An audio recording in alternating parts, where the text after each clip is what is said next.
সুপ্রিয় দর্শক, আপনারা দেখছেন এসপিএন বাংলা টিভি।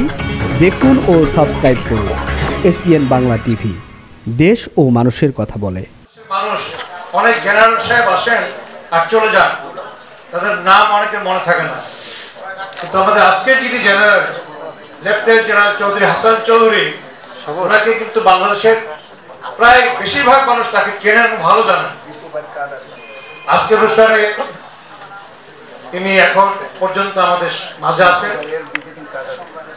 আরো উপস্থিত আছেন সামরিক বাহিনীর সাবেক brigadier general major general Abul Kalam Mohammad Humayun Kabir, উপস্থিত এনসিপি যুগ্ম আহ্বায়ক, সাবেক ছাত্রনেতা মানবাধিকার কর্মী তালুকদার মনিরুজ্জামান সহ অন্যান্য আলোচকবৃন্দ ও সংগ্রামী সাথী ভাই বোনেরা,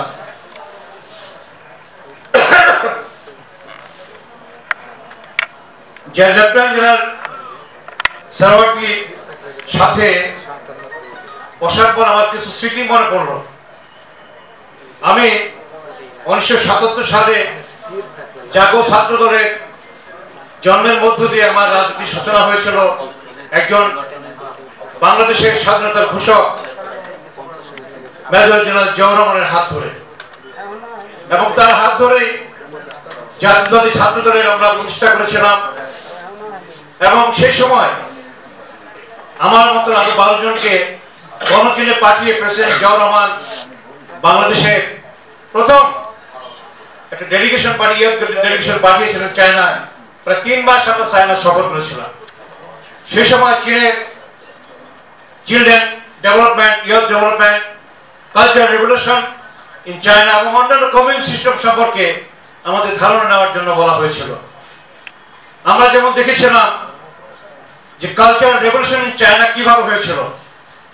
একটা মানুষের জীবন গঠনের জন্য সাংস্কৃতিক বিপ্লব খুব বেশি প্রয়োজন, সাংস্কৃতিক সংস্কার বেশি প্রয়োজন, এবং সেই কাজগুলো নেতৃত্ব দিয়ে থাকে সাংবাদিক সমাজ। আজকের যারা সাংবাদিক আছেন তারা মানুষকে পথ দেখান, সংস্কৃতি ভাবে, রাজনৈতিক ভাবে বিভিন্ন আন্দোলনের মধ্য দিয়ে তারাই পথ রচনা করে দেন। আমরা রাজনৈতিক কর্মী সে পথে হেঁটে চলি। এবং জীবনের বাঁকে 1978 সালে আমরা ফিরে আসার পর আমাদের কাগজগুলো আমরা প্রেসিডেন্ট জিয়াকে সাবমিট করেছিলাম। কেউ কালচার রেভলিউশনের উপর, তো চিলড্রেন প্যালেসের উপর, চিলড্রেন ডেভেলপমেন্টের উপর, এইভাবে বিভিন্ন জন আমরা বিভিন্ন প্রজেক্ট তাকে দিয়েছিলাম। জিয়াউর রহমান সাহেব সেই সময় প্রথম রাষ্ট্রপ্রধান যিনি চায়নায় গিয়েছিলেন, এবং তিনি একটা পাহাড়, মানে আমাদের গ্রেট ওয়াল সম্পর্কে আমাদের আপনার ধারণা আছে, নিচ থেকে গ্রেট ওয়াল উঠতে প্রায় 3.5 কিলোমিটার লাগে। একটা প্রেসিডেন্ট জিয়াউর রহমান সাহেব প্রথম রাষ্ট্রপতি যিনি চায়নায় সে গ্রেট ওয়ালের মাটি থেকে পাহাড়ের উপর উঠে গিয়েছিলেন, সেটা লিপিবদ্ধ হয়ে আছে। তো তার হাত ধরে রাজনীতি করার সৌভাগ্যের কারণে বাংলাদেশে আমাদের রাজনৈতিক দর্শন, চিন্তা ভাবনা নতুনত্ব এসেছিল। প্রেসিডেন্ট জিয়াউর রহমান সাহেব একটা দুর্যোগময় সময়ে বাংলাদেশে হাল ধরেছিলেন।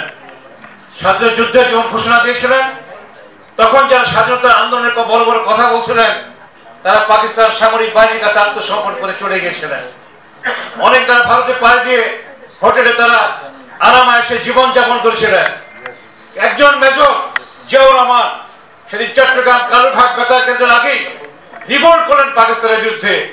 তিনি বলেন আই রিভোল্ট, অর্থাৎ একটা রিভোল্ট বিদ্রোহী সেনা হিসেবে জিয়াউর রহমান স্বাধীনতা ঘোষণা করলেন। তারপরে জিয়াউর রহমান জেড ফোর্সের মধ্য দিয়ে তার নতুন জীবন যাত্রা শুরু করলেন যুদ্ধের মধ্য দিয়ে। তারপর তিনি সেনাবাহিনীতে ফিরে গেলেন। আবার 7 নভেম্বরে যখন এই দেশের সিপাহী জনতার বিপ্লব হলো, তখন ওই জিয়াউর রহমানকে নিয়ে এসে এই সিপাহী জনতার বিপ্লব এমন রূপ ধারণ করলেন জিয়াউর রহমানকে, তার রাষ্ট্রীয় ক্ষমতাকে অধিষ্ঠিত করলেন। জিয়া বললেন যে ভগ্নস্তূপের বাংলাদেশের উপর দাঁড়িয়ে বাংলাদেশকে নতুন ধারায় নিয়ে যেতে হবে, নতুন চিন্তা নিয়ে যেতে হবে।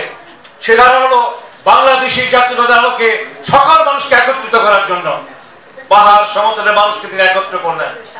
আজকে আমরা হিন্দু, মুসলিম, বৌদ্ধ, খ্রিস্টানের যে জাতি যারা বসবাস করি, এছাড়াও পাহাড়ের যে বসবাসকারী গারো, হাজং, যারা যারা আছেন 50টা উপজাতি অথবা নৃতাত্ত্বিক গোষ্ঠী, তাদের সবাইকে সমন্বয় করলেন, একটা রেইনবো স্টেট রচনা করলেন। বাংলাদেশি জাতীয়তাবাদের আলোকে। এবং এই রেইন বস্কেটের মধ্য দিয়ে পাহাড়ে অশান্ত পাহাড়কে শান্ত করে ফেললেন, সেখানে সেটেলাইট দিলেন, বাংলাদেশিদের সাথে বসবাস করার সুযোগ করে দিলেন, সেখানে একটা ডেভেলপমেন্ট করার চেষ্টা করলেন। আজকে আমাদের যেহেতু দুইজন জেনারেল আছেন এখানে, এই জন্য এই কথাগুলো আমাকে মনে পড়ছে, আমি তার স্মৃতি জানতে করছি। জিয়াউর রহমানের সেই রাজনীতি হলো রেইন বস্কেটের বাংলাদেশের রাজনীতি, বাংলাদেশের জাতীয়তাবাদের রাজনীতি, বাংলাদেশের সংস্কৃতির রাজনীতি, বাংলাদেশের মানুষের অধিকার প্রতিষ্ঠার রাজনীতি। 70 দশকে বসে জিয়াউর রহমান 100 বছরে বাংলাদেশ চিন্তা করেছিলেন। 70 দশকে বসে জিয়াউর রহমান এদেশের মানুষকে নিয়ে খাল কাটা উদ্বুদ্ধ করেছিলেন। তিনি নিজে গেলেন একজন রাষ্ট্রপতি, সাথে গেলেন তার আমলারা, সাথে গেলেন দেশের মানুষ, সাথে গেলেন ছাত্র জনতা। একটা বিপ্লব হয়ে গেল বাংলাদেশে। জিয়াউর রহমান সাহেব বাংলাদেশের মানুষের মধ্যে জাগরণ সৃষ্টি করলেন। খাল খননের মধ্য দিয়ে, কোন খননের নদী, কোন খননের মধ্য দিয়ে বাংলাদেশের পানিকে তিনি সংরক্ষণ করেন, যাতে শীতকালে এই পানিটা আমরা ব্যবহার করতে পারি। এই ফারাক্কা পানির ব্যাপারে জিয়াউর রহমান জাতিসংঘে গিয়ে তার দাবি পেশ করেছিলেন। এবং যুদ্ধ করে পানি আনা যাবে না, এই কৌশল ব্যবহার করে জিয়াউর রহমান সেই পানির জন্য যে নতুন ধারণা সৃষ্টি করেছিলেন, খাল খনন এবং নদী খনন এই প্রক্রিয়া। জিয়াউর রহমান চিন্তা ভাবনা ছিল দৃষ্টিভঙ্গি 100 বছরের পরে চিন্তা। সেই জিয়াউর রহমান সাহেবের রাজনীতি করতে এসে অনেক কষ্ট ভোগ করতে হয়েছে। গতকাল তারেক রহমানের একটা ইন্টারভিউ দেখলাম, ওনাকে জিজ্ঞাসা করা হয়েছিল 17 বছরে আপনার বাংলাদেশের প্রবাসে আছেন, আপনার কি অবস্থা? উনি বললেন, আমি অসুস্থ অবস্থায় আমাকে বিদেশে পাঠানো হয়েছে চিকিৎসার জন্য, কিন্তু আমি যে ভাইকে রেখে এসেছিলাম সেই ছোট্ট ভাইটি আর নেই, সে মৃত্যু মুখে পতিত হয়েছে, তাকে হত্যা করা হয়েছে।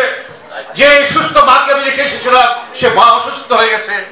যে বাসায় আমরা খেলাধুলা করে বড় হয়েছিলাম, যে বাসায় আমার বাবার স্মৃতি জিয়াউর রহমানের, সেই স্মৃতি আজ মুছে দেওয়ার জন্য ওই বাড়িটাকে এক কাপড়ে বের করে দেওয়া হয়েছিল বেগম জিয়াকে, এবং বাড়িকে বাড়ির সাথে মিশিয়ে দেওয়া হয়েছিল। সেই স্মৃতি তিনি রোমন্থন করেছিলেন। আমার ব্যক্তিগত আমার খুব খারাপ লেগেছে যে আমি যেহেতু এই পরিবারের সাথে খুব ভালো সম্পর্ক, বেগম জিয়ার সাথে ভালো সম্পর্ক, তারেক রহমানকে ছোটবেলায় দেখেছি এবং জিয়াউর রহমানের সাথে রাজনীতি করেছি, এই কথাগুলো আমাকে আপ্লুত করে ফেলে। আমাদের জেনারেল সাহেবরা আসেন, বাংলাদেশের দুর্যোগ আছে, সংকট আছে, এর সমাধানের পথও আছে। এই সমাধানের পথে আপনাদেরকে এগিয়ে আসতে হবে। সকল সাংস্কৃতিক কর্মী, সকল সাংবাদিক বন্ধুরা, আপনারা বলেছেন দাসত্ব নয়, আমাদের স্বাধীন সত্তা নিয়ে আমাদের বেঁচে থাকতে হবে। কিন্তু স্বাধীন সত্তা করার জন্য একটা আইডিওলজিক্যাল চিন্তা ভাবনা থাকে, একটা ফিলোসফিক্যাল চিন্তা ভাবনা থাকবে। কি চিন্তার ভিত্তিতে আমরা আগাবো, কে আমাদের নির্দেশ দেবে, কে আমাদের পথ দেখাবে। আপনাদেরকে চিন্তা করে এই বাংলাদেশের টেরিটরির মধ্যে আমরা যারা বসবাস করি তাদের একটা নিজস্ব পরিচয় আছে, আমরা বাংলাদেশি। হিন্দু, বৌদ্ধ, খ্রিস্টানের যে বাংলাদেশ, গারো পাহাড়, হাজারদুয়ারি যে বাংলাদেশ, সেই বাংলাদেশকে আমরা একত্রিত করি। এখন পারমিশন অসাধ্য করা হচ্ছে। কেন করা হচ্ছে? কারণ 24-এর গণ আন্দোলন যা হয়েছিল, এই গণ আন্দোলনের পিছনের ইতিহাস হলো 15 বছরের ইতিহাস। 15-16 বছরে বাংলাদেশে বিএনপির অসংখ্য নেতা কর্মীকে গুম করা হয়েছে, অসংখ্য নেতা কর্মীকে হত্যা করা হয়েছে, অসংখ্য নেতা কর্মীকে তাদেরকে নির্যাতন করা হয়েছে। কিন্তু দলীয় ছাড়া বাংলাদেশে কিছু আছে নাকি? কি বলেন? দল ছাড়া কিছু নাই, সবাই দল করে। কাজেই আমাদের চিন্তা করতে হবে যে দাসত্ব নয়, দাসত্ব নয় কথা বলছেন আপনারা, ঠিক আছে, ভালো কথা। আসলে আমার একটা ফিলোসফি আছে, আমার ফিলোসফিতে আমার কথা বলতে হবে, আমাকে এগিয়ে যেতে হবে। আজকে এই বিএনপি নিয়ে ষড়যন্ত্র চলছে, এই ষড়যন্ত্র মোকাবেলা করে আমাদের সামনের পথে এগিয়ে যেতে হবে। কারণ বাংলাদেশের যে অবস্থা, এই অবস্থায় 24-এর যে গণ আন্দোলন, যে রক্ত, এই রক্তের ঋণ আপনাদেরকে শোধ করতে হবে। এখানে যারা বসে আছেন, এই সাংবাদিক বন্ধুরা যারা বসে আছেন, প্রধান আলোচক যারা বসে আছেন, তাদের ঋণ শোধ করতে হবে। প্রায় 2000 ছেলে মেয়ের জীবন কিভাবে নির্বিচারে হত্যা করা হলো, কিভাবে 30-20 থেকে 25,000 লোককে পঙ্গু করা হয়েছে। ছোট্ট বাচ্চা 22 বছরের ছেলে তার চোখ হারিয়েছে, আজীবন কখনো সে চোখে দেখবে না।